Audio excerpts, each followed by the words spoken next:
Hoje eu vim contar a história do imóvel Pichincha que virou tendência nacional. E não tem nada de extreme makeover nele, não. Oi gente, tudo bem? Hoje eu vim falar com vocês sobre o estilo industrial, que é um estilo que chegou, ficou, se estabeleceu e eu acho que ele nunca mais vai embora. E para falar desse estilo, a gente precisa falar de Nova York. Acredite se quiser, aquela cidade já foi cheia de fábrica, inclusive na ilha de Manhattan. E a fábrica dentro da cidade era uma coisa bem comum antigamente, só que com o tempo as fábricas precisam se expandir, o aluguel fica caro, coisas desse tipo, e as fábricas acabam saindo dos centros da cidade. Isso aconteceu até aqui em São Paulo, mas o que acontece é que lá pelos anos 60 e 70, Nova York estava numa crise absurda. As fábricas fecharam, os investimentos foram embora e milhares de pessoas ficaram desempregadas em um lapso de tempo muito curto. Ou seja, a cidade estava falida e os moradores dela, obviamente, também. Tá cheio de gente morando na rua e tem um monte de fábrica abandonada. E aí a gente não precisa pensar tanto assim, né? Gente sem teto. Enfim, o que aconteceu foi que essas fábricas começaram a ser ocupadas por essas pessoas que não tinham teto. E obviamente que elas precisavam ser um pouco adaptadas para o uso residencial. E foi aí que surgiu o estilo industrial. Mas quando a gente fala de indústria nos anos 60, o que a gente está pensando não é nisso, é nisso aqui. Tijolos expostos, vigas e colunas metálicas, os canos expostos correndo pelas paredes e pelo teto, concreto e cimento para todo lado. É o estilo industrial, mas é o estilo industrial daquela época, que basicamente era o que tinha, então não tinha o que fazer. Você tinha que trabalhar com aquilo que você encontrava quando entrava na fábrica. E foi assim que surgiu o estilo industrial, dessa super habilidade fênix do ser humano de encontrar beleza até na adversidade. Essas fábricas também costumavam ter janelas grandes, então elas tinham muita luz natural. A madeira que estava sendo usada ali já estava meio velha, já estava meio surrada. E os espaços, obviamente, eram super amplos, porque eles estavam acomodando máquinas antes de acomodar pessoas. E óbvio que, como qualquer fábrica, o objetivo daquela estrutura toda ali era funcionalidade e não estética.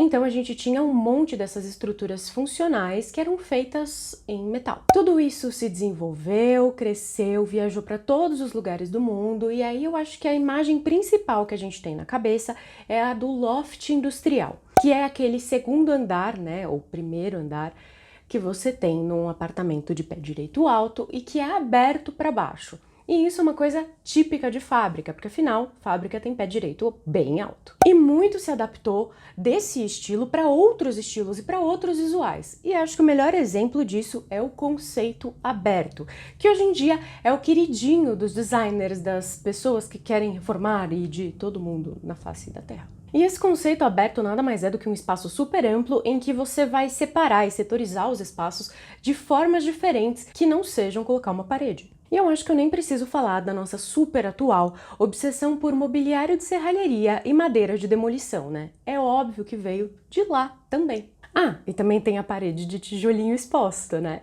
Que também foi para tudo quanto é estilo que a gente pode pensar. Mas enfim, essa que é a parte mais incrível do estilo industrial, é que ele foi para tudo quanto é lugar. Ele tem uma abrangência incrível, porque ele foi aplicado em diferentes estilos, ele foi adaptado para diferentes estilos, e hoje em dia ele acaba influenciando em várias áreas do design. Mas se você está querendo fazer um ambiente tipicamente industrial aí na sua casa, eu vou te dar as dicas aqui e a gente recapitula quais são todas essas características. A primeira coisa, espaços amplos. Acho que esse é o mais característico e é o mais importante. Essa sensação do aberto, ela é ótima, inclusive para circulação de ar na sua casa. E se você precisar setorizar, é sempre bom você pensar em criar divisões com o próprio mobiliário, ao invés de colocar paredes. A segunda coisa é o concreto e o cimento, que você pode ter no seu piso, você pode ter na parede com uma pintura de cimento queimado, por exemplo, ou mesmo uma bancada na sua cozinha ou no seu banheiro que seja feita de concreto ou cimento. A terceira coisa é o metal, né? Pode ser em móveis de serralheria, pode ser uma fiação passando num perfil metálico por fora da parede, podem ser vigas e colunas expostas se você tiver essas vigas e colunas metálicas no seu imóvel. E aí eu super recomendo que você mantenha um aspecto mais rústico, que fica mais característico desse estilo industrial. Então, dispensa o cromado, ok? A quarta coisa são as molduras rústicas. Menos tratamento para deixar ela lisinha e perfeitinha e mais tratamento para fazer ela durar até a sua 10ª geração.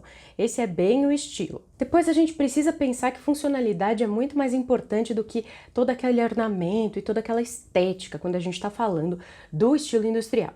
Então, linhas mais clean, um visual mais minimalista vai ser ideal para o seu espaço. Por fim, eu sempre recomendo uma pitadinha de wabi-sabi, porque as coisas mais imperfeitas e rústicas podem ser ideais para esse tipo de decoração. Se você quer saber mais sobre o wabi-sabi, eu vou deixar um link aqui para você acessar um vídeo que eu fiz exatamente sobre esse estilo, sobre esse assunto. Para finalizar, eu queria dizer que talvez alguns de vocês até tenham visto um vídeo meu falando sobre o estilo industrial no passado, mas com o tempo, vendo esse vídeo, eu percebi que eu deixei passar um detalhamento que eu acho que é muito importante e eu precisava passar essa mensagem da forma correta, que é o fato de que não foi nenhuma madame que criou um estilo industrial, que inventou toda essa decoração e colocou numa revista e que ela bombou porque ela apareceu primeiro na Vogue. Foi gente feito a gente que fez isso, foi gente que estava passando um perrengue danado e que foi parar dentro de uma fábrica e precisava viver lá dentro. E isso é uma coisa muito legal. E só para terminar, se você gostou dessas fotos que eu coloquei aqui para vocês olharem dessa indústria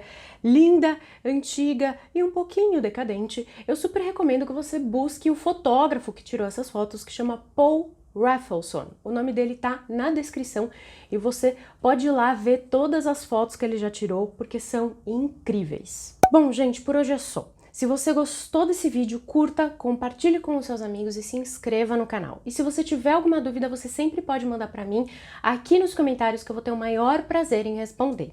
Beijo, gente! Tchau, tchau!